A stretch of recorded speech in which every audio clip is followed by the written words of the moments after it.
পরিবারের প্রতি যেমন একটা দায় থাকে, আপনার একটা প্রস্তুতি থাকে। মানুষ মোটামুটি প্রস্তুতি নেয় যে লোকান্তরিত হওয়ার আগে তার কি, কি আরধ্য কাজগুলো আছে সেগুলো করবেন। সেইভাবেও সেইরকম কোনো জেস্চারও তো তার দেখছি না। কারণ যত বেশি পড়াশোনা মানুষ করে তত বেশি সফিস্টিকেশন আসে এবং আপনার সম্মান, আত্মসম্মান, নিজের সম্মান, অন্যের সম্মান এইভাবে বিবেচনা বোধ তৈরি হয়। তো ফলে তিনি সৌভাগ্যবান এই সুযোগটা পেয়েছেন। প্রফেসর ইউনুস এবং তার যে কহর্ট তারা এনজিও স্টাইলে যে ধরনের কনসালটেন্সি গবেষণাগুলো করা হয়, আপনার আপনার evaluation, Inception evaluation, mid term evaluation, final evaluation, অনেকটা ওই ধারায় এগুচ্ছে এবং নানান অজুহাতে দে আর বাইং টাইম। তাদের খুব হার্শ শোনা যাবে কথাটা, মুখে শেখ ফরিদের নাম নিচ্ছেন, বগলে ইট রেখে দিয়েছেন। সেই জন্যে আপনার এই যে নতুন করে সংলাপ আয়োজনের চেষ্টা করছেন, তাও অনেকটা মানে সোশ্যাল মিডিয়াম সূত্রে জানলাম আমাদের মিল্টন যিনি আমাদের মতো টক শো করেন, আমার মতো একাডেমিক, অস্ট্রেলিয়া থেকে যে বর্ণনাটি দিলেন অনেকটা ধমক খেয়ে আপনার করার মতো একটা বিষয়। তো এটি তো খুব ভালো লক্ষণ নয়। আপনি চাপে পড়লে একরকম ভাবে বিহেভ করবেন, আর চাপ না থাকলে যেভাবে বৈঠা পাইছেন সেভাবে বেয়ে চললেন, দ্যাটস নট ফেয়ার। কারণ হচ্ছে আপনার মেঘে মেঘে তো বেলা অনেক হয়েছে, আর কোন গ্যারান্টি আছে যে তিনি অনন্তকাল বেঁচে থাকবেন? মানে স্বাভাবিক মৃত্যুর যেই অ্যাভারেজ গড় হিসাব আছে বাংলাদেশে, তার মোটামুটি প্রায় শেষ ভাগে চলে এসছেন। তো এখন কালকে যদি কোন কারণে তিনি চোখ বন্ধ করেন, তখন যে পরিমাণ ক্যাওস এন্ড কনফিউশন তৈরি হবে, মোগল বাদশাদের এই আপনার উত্তরাধিকার লড়াইকেও তা কিন্তু হার মানিয়ে ফেলতে পারে।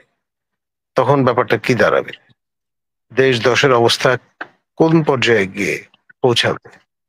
এই যে আপনার নিজের বর্ষীয়ান ব্যক্তি হিসেবে পরিবারের প্রতি যেমন একটা দায় থাকে, আপনার একটা প্রস্তুতি থাকে। মানুষ মোটামুটি প্রস্তুতি নেয় যে লোকান্তরিত হওয়ার আগে তার কি, কি আরধ্য কাজগুলো আছে সেগুলো করবেন। সেইভাবেও সেইরকম কোনো জেস্চারও তো তার দেখছি না।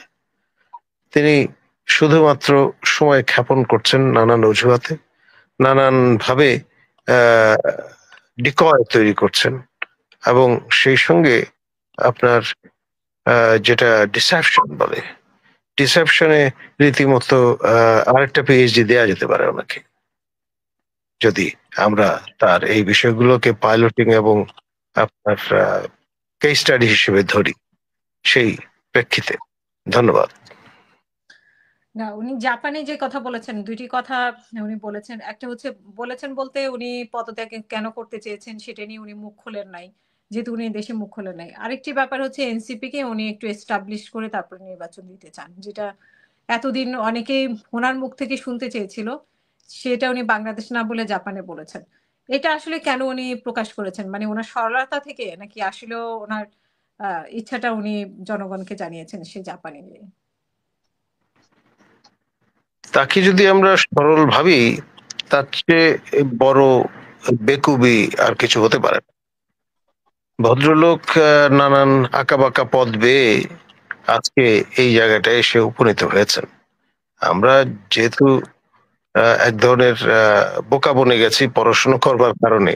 কারণ যত বেশি পড়াশোনা মানুষ করে তত বেশি সফিস্টিকেশন আসে এবং আপনার সম্মান, আত্মসম্মান, নিজের সম্মান, অন্যের সম্মান এইভাবে বিবেচনা বোধ তৈরি হয়।